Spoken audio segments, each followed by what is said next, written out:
Good afternoon and good morning for those of you toward the West Coast. My name is Brennan O'Donnell and welcome to Ecologic Institute's ELEEP webinar on the Water Energy Nexus. I'm a colleague of Max Grunig's. Unfortunately, he won't be able to join us today, so I will be facilitating the conversation, but any expertise we lose with his absence, we certainly gain with our two presenters today. First, we'll have Fidan Karimova, who will talk about breaking barriers to fuel innovation. Hopefully you see already her slides on your screen. And then following her presentation, we'll have Ryan McManamay from Oak Ridge, Tennessee, who's going to talk. He'll give his presentation. After both presentations, we will open it up for discussions and questions. I'd invite you to write your questions on your dashboard on the little panel on the right, and let me know if any problems come up. You can type something in there as well.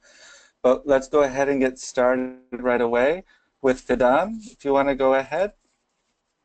Sure. You can see my screen? I certainly can. Okay. Yep. Thank you. Everybody that's joined the webinar, thank you for being here and tuning in to listen to the presentation about WNRF and Ryan's presentation about RNL and the work that we do. So my name is Fidan Karimova, and I'm the Water Technology Collaboration Manager at the Water, Environment, and Reuse Foundation. We're a nonprofit located in Alexandria, Virginia, so it's very close to Washington, D.C., for those that are out of the country. And our main focus is doing research in wastewater, water reuse, stormwater fields. And what that means is we work a lot with utilities in the United States. We also have a lot of utilities that we work with in Australia and in Europe to conduct research on various topics related to collection systems, related to water reuse, nutrient removal from wastewater, and reusing the water so that wastewater can eventually be put into aquifers and also potentially for drinking water. So we also have at WNRF a program called LIFT. LIFT stands for Leaders Innovation Forum for Technology. It's an initiative that we're doing with our sister organization, WEF. I know there's a lot of acronyms. WEF stands for Water Environment Federation, and they're focused more on the policy side of what is happening with LIFT. And LIFT, the main goal of LIFT is to push technology innovation forward in the water industry. The way that we do that is we have two focus areas. On one side, we focus on utilities, and on the other side, we focus on finding technologies that would fit the needs of the utilities that are in the program. And this is LIFT 101. It covers all of the different programs that we have under the LIFT umbrella. I'll cover a number of them. I won't go into too much detail about some of them. I don't think they're relevant for this presentation, but let's get started.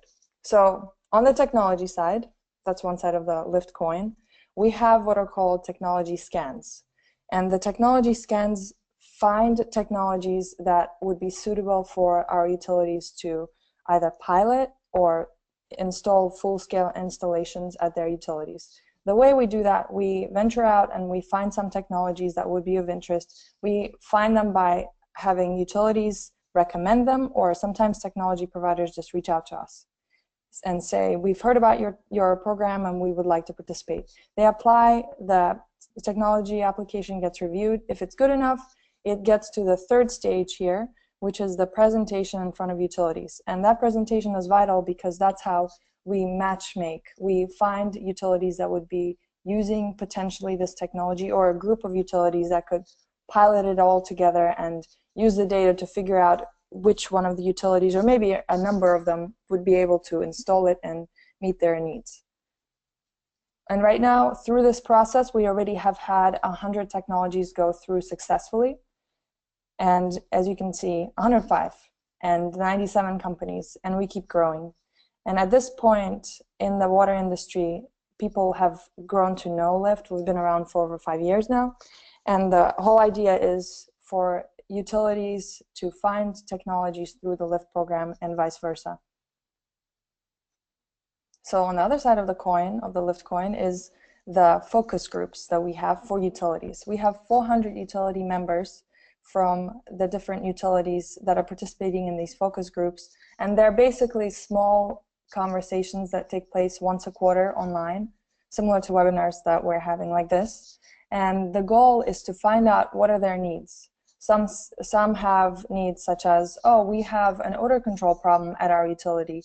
All of our subscribers are saying that there's the smell that's that the neighborhood is unhappy with, and the utility needs to do something about it. That's just as an example. So that's why we created the odor control focus group, and in that focus group, utilities such as, let's say, DC Water or Hampton Road Sanitation District, or the ones in Australia, utilities in Australia, can all come together, like Sydney Water, can come together and find ways to deal with one specific problem. And that's why there's 12 different issue areas. And each one of the focus groups has about 30 to 60 members that can all come together and talk. And it's not open to any technology providers or anyone from universities, any consultants. The whole idea is to have utilities talking to utilities.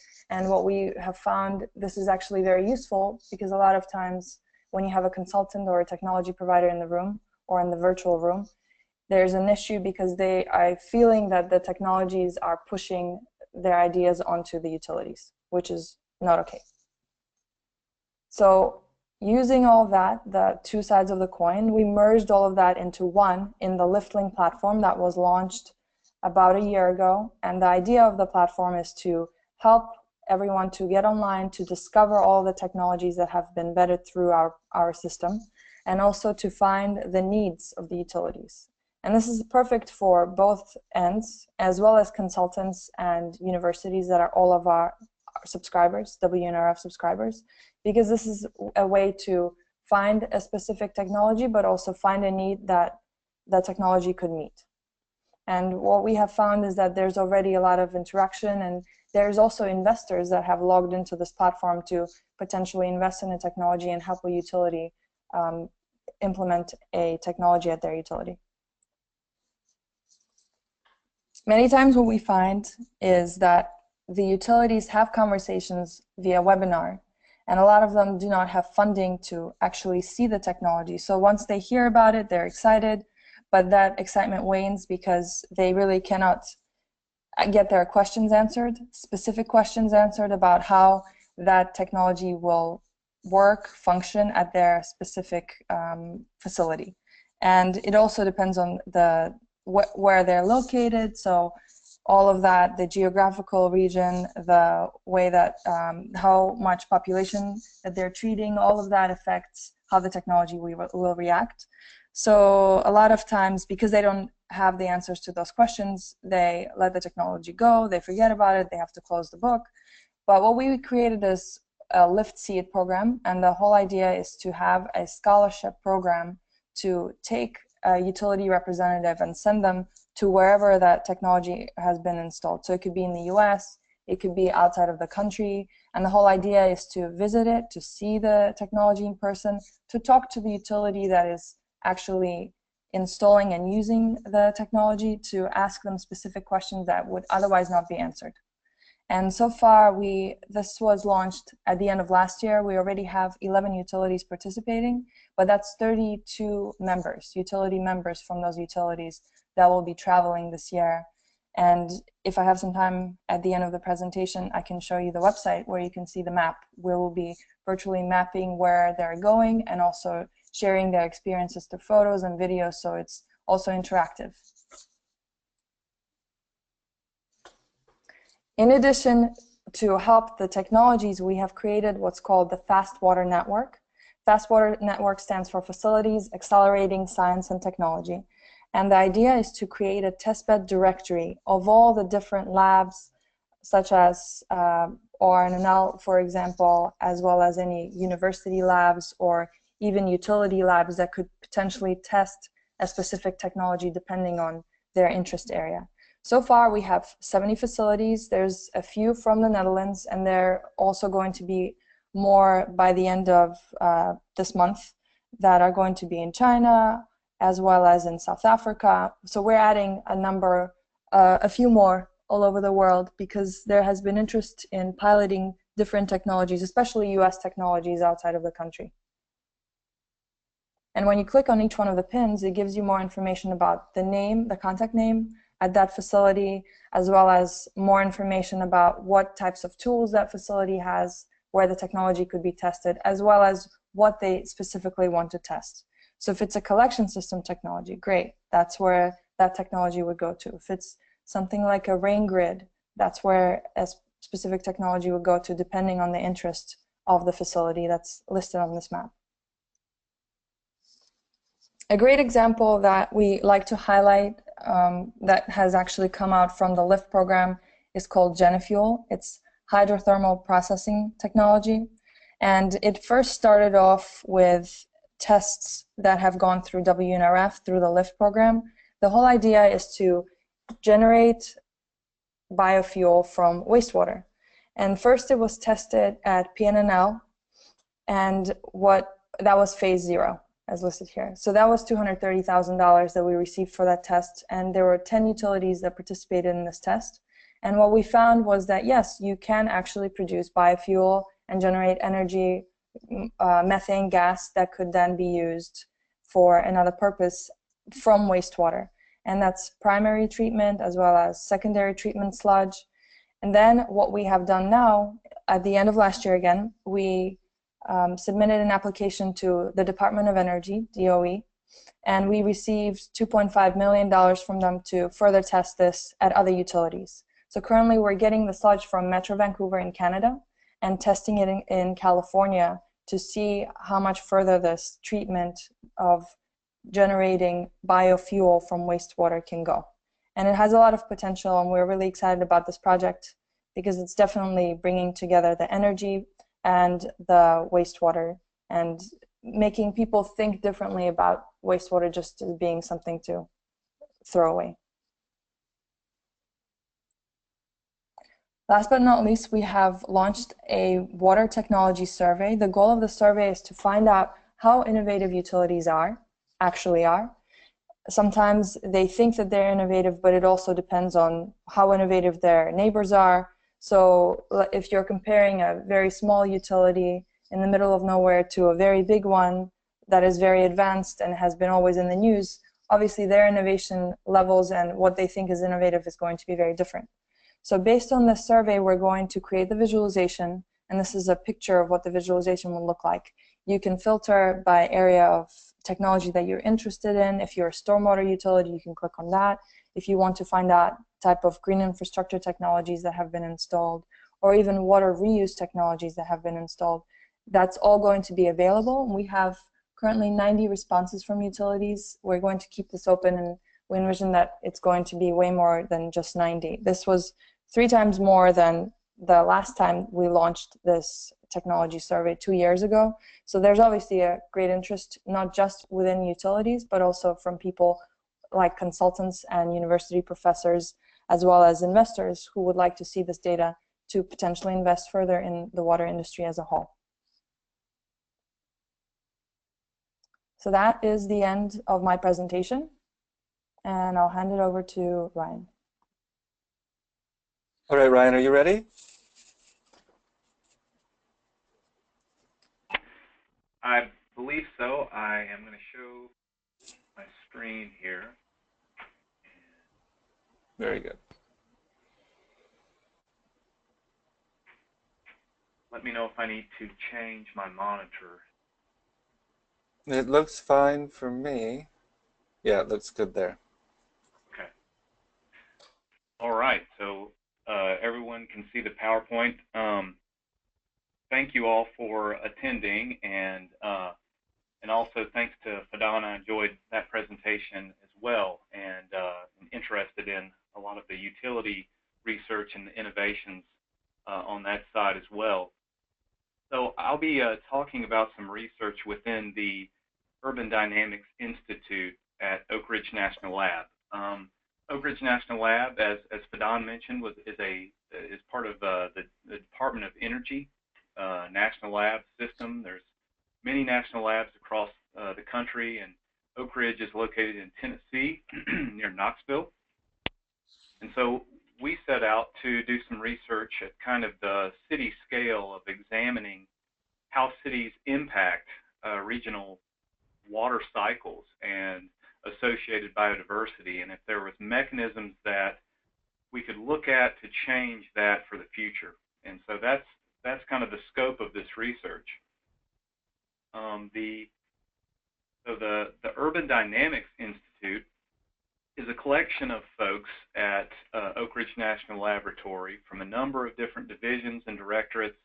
The director is Budu Baduri, and he has kind of assembled a lot of research under this theme of urban dynamics. And there are actually 4 different elements, including sustainable mobility, population and land use, urban resiliency, and the energy water nexus. And I'm the theme lead of the energy water nexus at UDI. And so please check out that website, and if you have any questions, I'll be glad to follow up with you or put you in contact with Budu. So the scope of this work is looking at cities and their landscape impacts. And so we understand that cities' impacts on the landscape and ecosystems is not just within their metropolitan boundaries. We know that cities, through their purchasing and supply chains, can impact very distal landscapes and ecosystems. However, we call these kind of soft networks that are really difficult to coercion by city policies. In contrast, city infrastructure networks also extend well beyond the metropolitan boundary, but they are under more of the control by city policies and utilities. And so those are more palatable to coercion and change. And so part of the challenge, though, is quantifying, number one, what are these city infrastructures, mapping those out and understanding how far they extend into the landscape, and then translating that into impacts on the water cycle, hydrologic alteration, and then what biodiversity may be impacted through that. The reason we want to do this is because, number one, all the data doesn't really occur in one place, and we need a framework to map these elements to provide a framework for communication that connects a number of disparate policies between water supply, electricity production, and stormwater policies. And that connects all of these to water policy, which occurs at a local level in individual water bodies. And so we consider this to be essential for looking at the future impacts as cities grow and to promote integrated decision making. And so there's challenges to doing this. First, water is used in a number of ways. And not just by the cities, but around the landscape, there is use for navigation and flood control, energy, recreation, agriculture. And so we need to understand this is a very multidimensional problem. The other thing is we need very fine resolution data. Most of the information we have now is on a county level. That's completely open access information, but it's only what water is used. It doesn't include what water is consumed or returned to the system. It's also not spatially or temporally explicit and tied to river systems. So we need to measure changes from water use resulting in quantity and quality of hydrology in river networks. That's where we're getting into more of water policy. And so we consider this kind of connecting a series of disparate policy sectors, from urban planning all the way to a regional biologist that makes decisions regarding water policies. And so there's a lot of data in between that we have to integrate and use. So we use, just to conceptually picture what we're talking about, we used 5 cities across the U.S. where we mapped their hard infrastructures.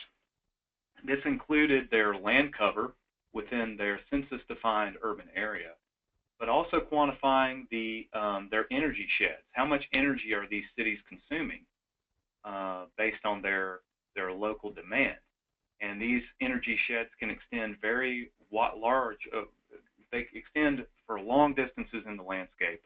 But also getting their water supply, where's the intakes and where those occur, but also those power plants are associated with reservoirs. So all this infrastructure meshes over these river systems and is interdependent.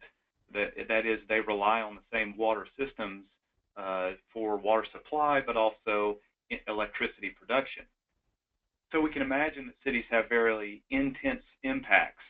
The question is, how far do those extend in the landscape? We have to quantify that before we can understand how to mitigate the problem.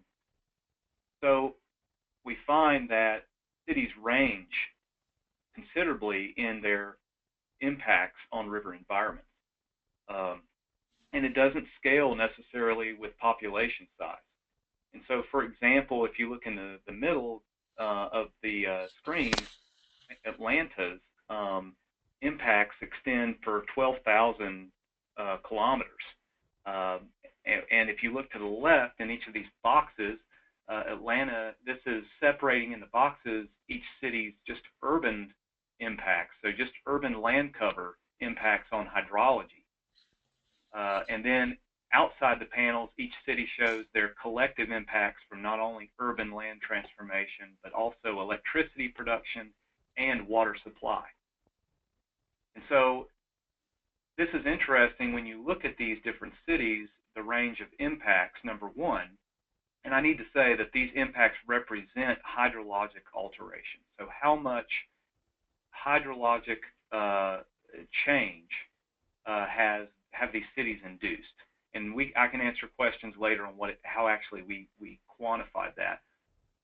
But this can help answer really pivotal questions. So currently, Florida and Georgia are in a legal battle over water use. Florida, this is a Supreme Court decision. Florida has sued Georgia for overusing water and claiming that it's typically an issue of Atlanta's growing water supply, but also intense water use for agriculture in the lower part of Georgia.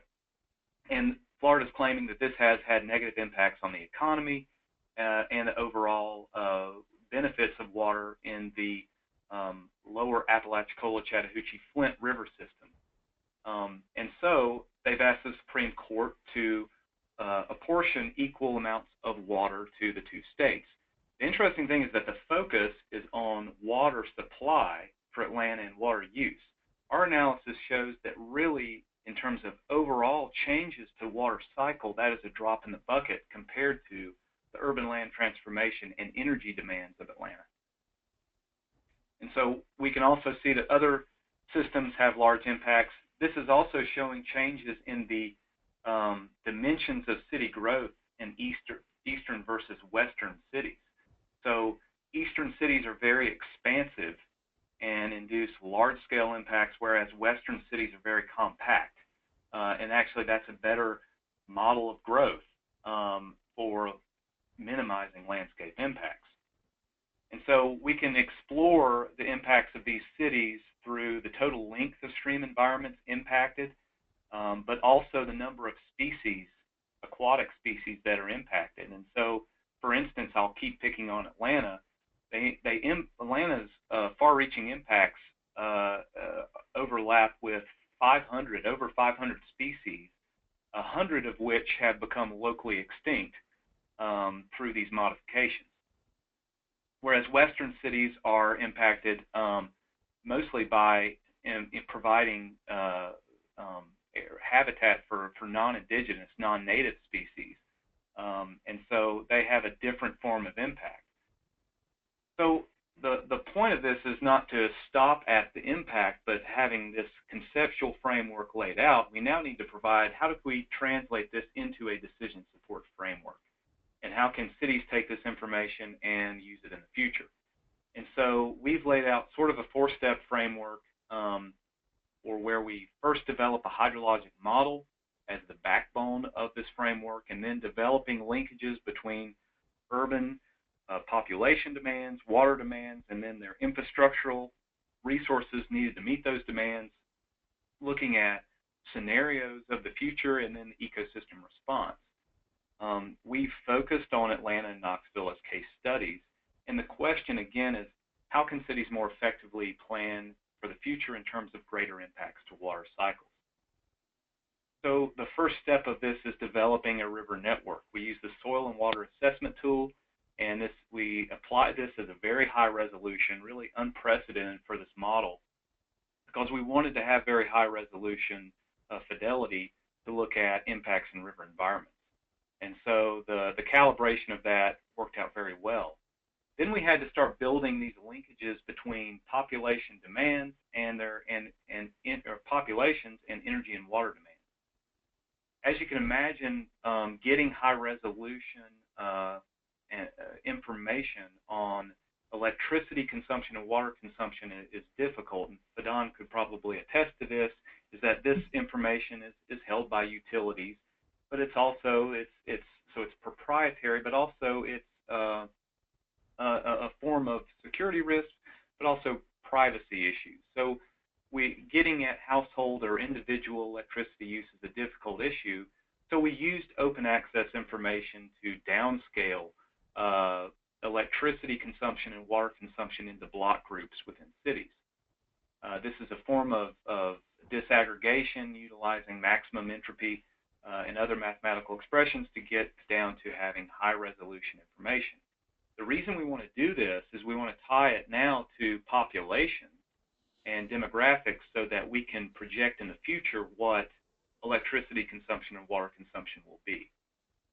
And so we used at ORNL, they developed Landcast, which is a model projecting future populations. We were looking into 2030 and 2050. This is an example for Atlanta. And we see that actually the green area is the current urban boundary, and Landcast projections are estimating that the city will grow out beyond that.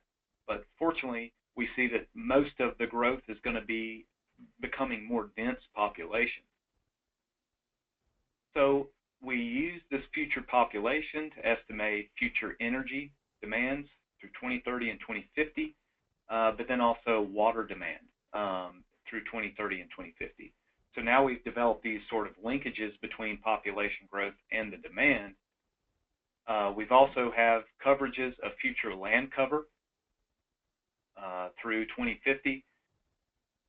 Future water intakes was kind of difficult. So now we have to actually translate demands into what that means in terms of physical infrastructures. Atlanta provided a lot of their water intake resources, or future planning for water intake resources in reports. So we were able to derive those directly from those reports to understand where is Atlanta planning for their future water intake. And I say that Atlanta's growth is still, they have 16 new reservoirs planned. Several of those are already under construction. And so in the world in where I would have envisioned reservoir construction slowing down in the highly developed U.S., that's not necessarily the case. Georgia is expanding their water supply capacity. Now, in places like Knoxville, medium-sized cities do not have plans for future intakes, or at least they're not publicized. So we developed a spatial clustering to group block groups of similar elevation, and then used network analysis to grab streams that were feeding those block groups, and then based on filtering criteria through EPA and optimization of distances, minimum distances to achieve the demand, we were able to select maximizing the capacity of existing intakes, but also selecting new intakes for the future. Similarly, we have quantified the energy shed for these cities and how expansive it is. So this provides a template to look at future energy resources, ones that are reliant on water, but others that are not, such as wind and solar. But also this includes small modular nuclear reactors, even large nuclear, advanced coal, hydropower, but then also what's the power coming from existing might be retiring in the future. So this allowed us to develop a number of energy portfolio mixes for the cities of the future. These provide many different scenarios, from very low risk kind of EI energy information administration to taking a decarbonization route. And I'll say that decarbonization is not necessarily equivalent to water savings.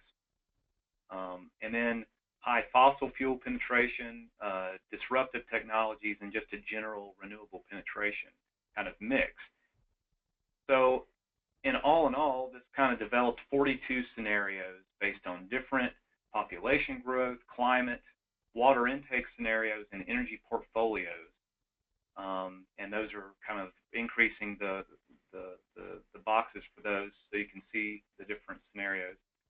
And then we have two baseline, and so we simulated the impacts of these scenarios in the river and then looked at the biological responses. And we're still in the process of getting these scenarios,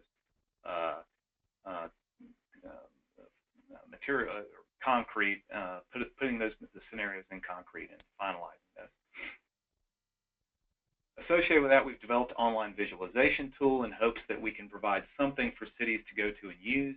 That is currently in construction as well. We're using NASA Whirlwind to provide that visualization.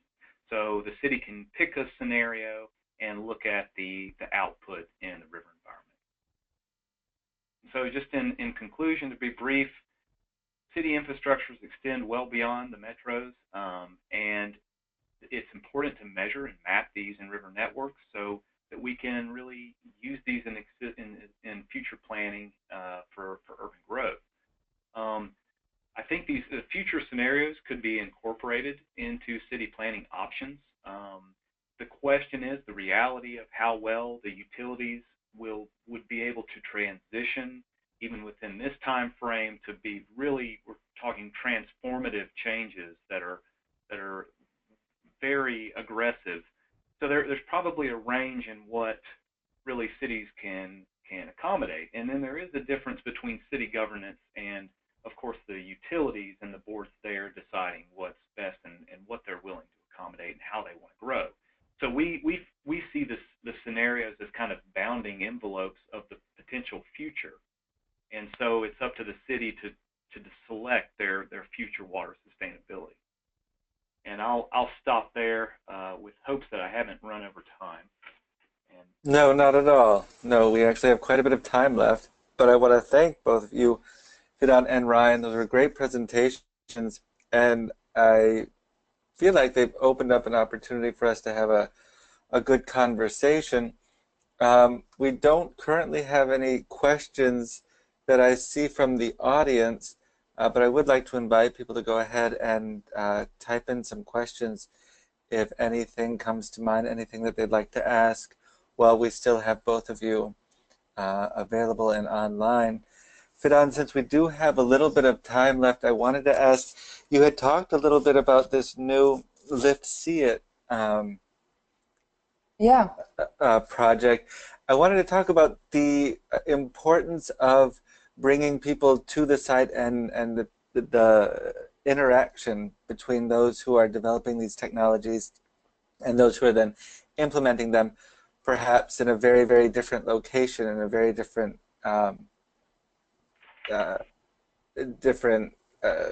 place.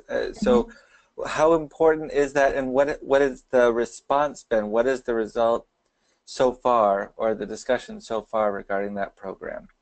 Yeah, so sure. The water industry as a whole is very hesitant to install any new technologies because, as you may imagine, if you're installing something at a utility, it's going to be most likely in millions of dollars. And a lot of times they need to budget their money and make sure that they have enough money to put it into any issues that they need to fix, or any personnel changes, as well as any internal, like for example the odor control issue that needs to be addressed right away.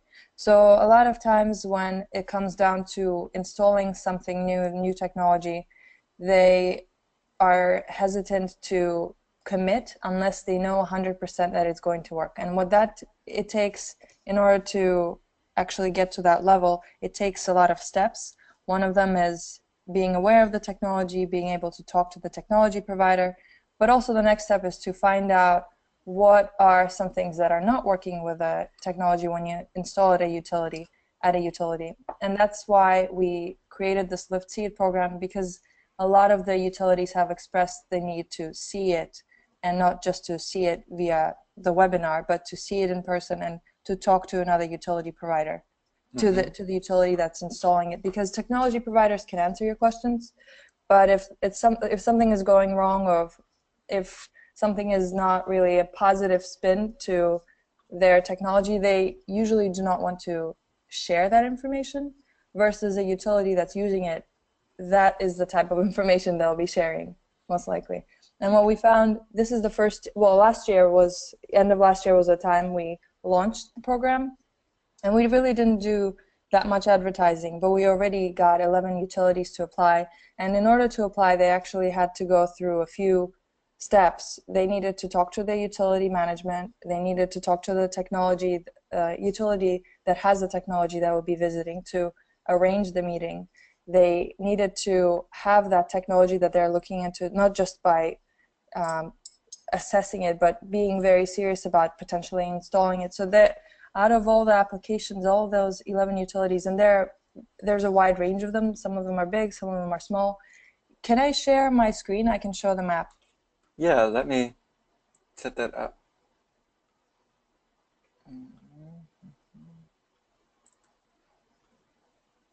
Okay. Should be able to set it up now. Can you see my screen? Yeah. Okay. So these are the trips that are being taken. As you can tell, all of them are from the US. There's a few of them that are going to be going to Norway, as well as to the Netherlands, to London, to Germany, to visit various technologies that have been installed. And a lot of the technologies are European. A lot of them are also from the US. So it's a wide range, and what we're planning to do after they report back, we'll be reporting all the information here. So you can visually see the videos from all those trips, as well as the specific feedback that they had, such as, this trip was very useful, we were unsure, we were about 50% sure about installing this specific technology, but now after we have seen it in person and had a chance to talk to the utility, we are ready to install. That's our hope, and that's what we have heard so far, that the utilities are saying this is just the next step that they need to take in order to be sure that this is a technology they need. Okay. No, it sounds really interesting. And just quickly, I don't know if I caught this or just missed it from your presentation. You said there's a scholarship fund for that. Where's the financing coming from? The financing is coming from our organization, as well as our sister organization, Water Environment Federation. They're also based in Alexandria, funny enough, and NACWA.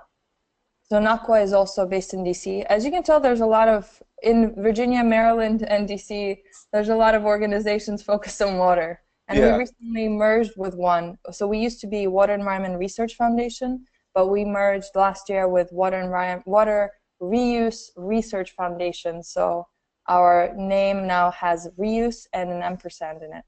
It's complicated. Very nice. Ryan, I've got a couple of questions for you here. First, and I'm going to ask you to talk on both of them together in a way. The first one is about the methodologies that were used to compute energy demand for the cities. And the question from Fabian is whether it was all open access, and whether there have been some papers published on the project. If this is, and then Ryan has also asked, or for Ryan, Felix asked, can you expand the description on hydrologic alteration index, and how can it be replicated for other watershed areas? Great, yeah, I'll be glad to answer those. So the first, about energy demand, we have kind of two ways to get at that, at least mapping energy sheds. First, starting with energy demand. So April Morton within our team had utilized the maximum entropy approach to take open access data from American Community Survey through the Census Bureau that actually surveys households for how much energy consumption they have, electricity consumption. And so those characteristics are provided in the survey. However, because it, again, privacy issues, you don't know where that household is. Mm-hmm. And so what we also have, though, is we have characteristics at a coarser level of the census block groups that have characteristics of households, such as the number of households falling in, having 3 bedrooms, 4 bedrooms. So we have this weird odd mesh of information where we have this larger spatial unit where we have characteristics of households that we know that this many households occur in this region, but we don't know the exact location of the households. But we do know the locations, that at least the summaries of these of the households. We know they occur within a public use microdata area, which is also a Census Bureau term. So we have these really divergent, disparate spatial scales. And so what the model does is that it constrains your downscaling. So you basically set the boundary conditions of your assignment of energy demand based on these statistical summaries at the PUMA and then the block group. Then you're able to use entropy, essentially, which I'm not in the depths of entropy, so I'm a bad guy to ask. You can essentially model this out in the most probabilistically, the most probable outcome based on those coarser constraints. So again, the open access data used in that was the American Community Survey data from the Census Bureau. We also used utility districts to help constrain that. We had utility districts from plats, and that's kind of protected information. So that aspect of knowing at a higher level how much energy consumption you have, we obtain that from plats and their utilities. And that's a messy data set because utility boundaries overlap. And mm-hmm. So the question is how realistic this is relative to utility data. And so that's how we got at that. The hydrologic alteration is a really good question. So I first showed the conceptual approach, and then I showed the SWOT model. And so in the conceptual approach, I used U.S. Geological Survey stream gauges, and we partitioned those into reference, so ones that are minimally disturbed, not influenced by human activity, and then gauges, the stream gauges that had a number of showing influences of anthropogenic stress. And so we used that as a model. The differences between the stream flow between those data sets to set up a model to predict hydrologic alteration. So hydrologic alteration was measured in a number of metrics that compare natural, non-human modified stream flow to highly altered stream flow. And so the hydrologic alteration index represents a probability of alteration.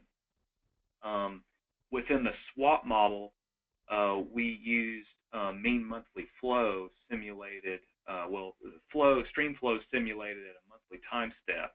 And we can compare that to current conditions, or you could even, take the model and simulate natural conditions without the presence of humans. So you can select what baseline you want to measure hydrologic alteration from. Really, in both cases, actually, you could. I hope that answers the question. Okay, that sounds good.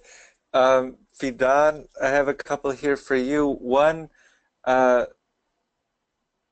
just an open one, that whether you've worked with utilities in Rhode Island, and because of the large number of smaller suppliers in the state. And then a second question that's come up, whether you're aware of any technologies that are currently in development working with or managing biomedical products.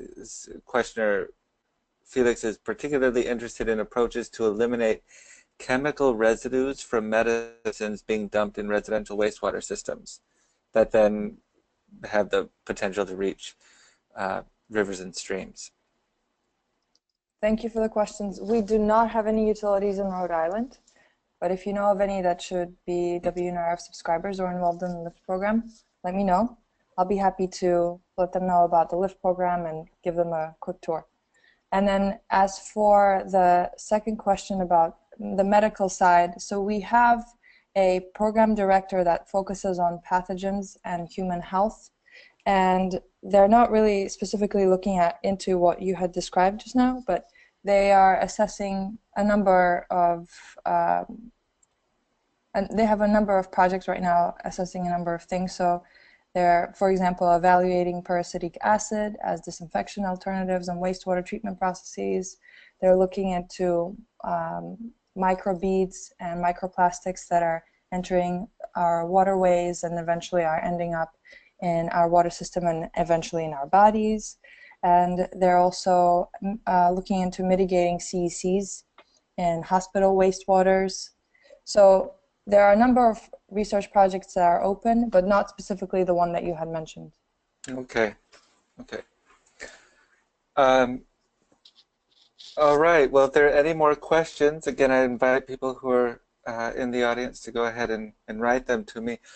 Ryan, I did want to ask you about something. One of the cities that you had up that you showed examples of, but didn't really dive into too much, is Las Vegas, and that happens to be a city that we've worked with at Ecologic Institute as part of our POCUS-CITO, the Post-Carbon Cities of Tomorrow project. So I'm especially interested in the results and what you found there. But I think what fascinated me the most was this discrepancy between the southeastern or the eastern cities and the western cities. Can you talk a little bit more about the idea of growth models or development models that fit into a more sustainable path for cities as they go forward? I mean, this idea of the reduction of sprawl, even though sprawl might entail a less intense energy or water usage on the outskirts of a metropolitan area, does sprawl actually have increased the impact of urban water usage and this the effects that it has on outlying areas? Yeah, that's a great question. The interesting part about Las Vegas is just the interdependency of both energy and their water supply on Lake Mead. Mm-hmm.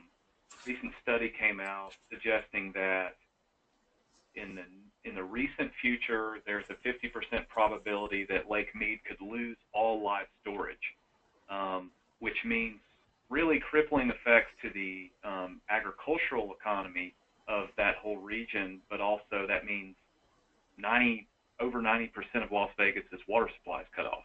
And they just finished a third intake deeper in the reservoir because the reservoir's surface keeps dropping.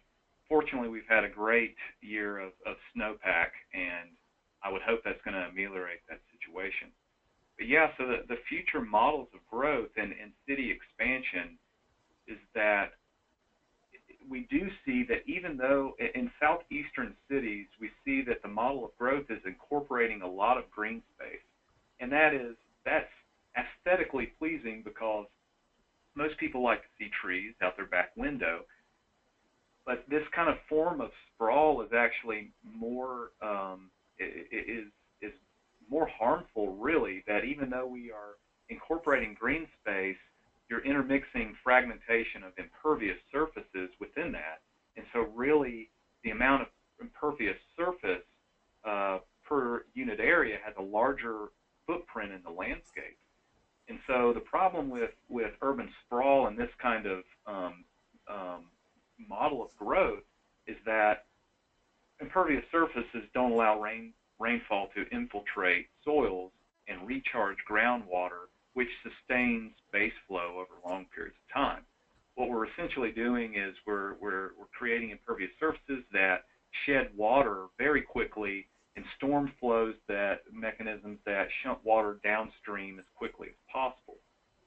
And the problem of Atlanta is that's a bad system, because in times of drought, we need that water to have infiltrated and sustained base flows. But what we've really done is just shunted the max volume of that flow downstream towards the ocean. And so that's where really urban sprawl connects with limitations on of water, and so the same systems that we've thrown water downstream, we also rely on thermoelectric cooling and hydropower generation. Mm-hmm. And so fortunately we have reservoirs that can store some of that runoff, but we don't know how much they can actually store relative to keeping water upstream so that we can use it. Hopefully, maybe that answers your question. No, it does, and the important thing, I think, is that all of these aspects are taken into consideration. It's funny sometimes when we dive deep into a topic, it actually opens up more possibilities and more questions, which is exciting, but can seem overwhelming at times. But I would like to invite Dan Bennett actually to talk. He's raised his hand. He's part of Atlantic Council. Dan, are you there? Yeah, I am here. Thanks. I'm joining from my iPhone, so it doesn't look like I have the ability to enter things into the chat room. Okay. Or maybe I just can't quite figure it out. So I had a question for both Ryan and Fidan, and thank you guys both for the presentations. I found it very thought-provoking, and I've had so many ideas while you guys have been talking. But basically, the question, maybe it's directed first at Fidan, because I think there's a more direct application for utilities, is about the extent to which your respective work is looking at resiliency to crisis in the energy water space. So are utilities looking at technologies to help them better plan to be resilient in the situation where a flood might disrupt a substation and thus electricity to a hospital or some other form of critical infrastructure? Time-sensitive crisis response technology and policy to plan to be resilient for that. And then also, in Ryan, in your case, you mentioned the fidelity of data and also the temporal nature of it being a fundamental hurdle. I'm wondering to what extent resiliency planning with an eye towards response to crisis in an energy water situation and the consequences that a city crisis might have on regional water, to what extent that figures into your modeling and your planning. Thanks for the question, Dan. Nice to hear you, by the way. So yeah. At WNRF, we have a program called Sustainable Integrated Water Management, and that's basically what it does. It's a holistic approach to wastewater, stormwater, drinking water, in looking at it through the lens of climate change. So the approach includes a portfolio of centralized, decentralized systems. We're looking at gray and green infrastructure, as well as increasing recycling of water and nutrients, and all of that, again, is based on where the people are located, how are they going to be impacted by climate change. And that's a new project we have started. So again, everything for some reason has happened last year. So again, this happened last year that it took off, and we have a lot of cities working with us along with the utilities. So there's obviously a need to push this forward from the perspective of stormwater, green infrastructure, and again, the view from climate change. So that's the big project that we have, and it incorporates our policy partners as well as the cities that we're working with and the utilities. Very good. And Ryan? Hey, Dan. Good to hear from you. Yeah. So, and one thing I think this was kind of neat that you sort of mentioned in your question, and I'll get to this first. Was I really like the realism of the perspective of the utilities Fidan is offering, because really I think it's interesting to see if these utilities adopt these technologies, how is that going to look like in the future? And so I think that kind of template offers some real realism in these models that we've developed. That and the real constraint is these things are expensive, and their utilities are operating off really a fixed budget, and the planning for this, especially really aggressive planning, that's a lot of money. And so it's interesting to see, I think, how implementing these green infrastructures and some of these changes in technologies, how that ends up influencing larger scale implications for regional water. So, but Dan, to get to your point of urban resiliency and how cities can plan and manage for crises. So our models didn't explicitly look at that. We did have climate change components in some of our scenarios, but Femi Omatu within the Urban Dynamics Institute leads the urban resiliency theme and has developed a urban climate adaptation tool. And so what it looks at is for the future, how cities can look at stormwater infrastructure, but also even down the level of what kind of planting, vegetation should we look at because of changes in growing seasons. And so if we invest thousands and thousands of dollars in different species of plants and vegetation, are we going to lose all that money because we have warming climate of the future? And so anywhere from really infrastructure on down to just how we design green space. So one project in particular comes to mind, and it's called Urban Net. And so we kind of all had the same theme of our projects. Urban Wet was mine. Urban Net was led by Supriya Chinsavali within the Institute, and essentially she created these networks between power producers and river water availability, but then also even other infrastructures using graph theory. And the idea was that if we had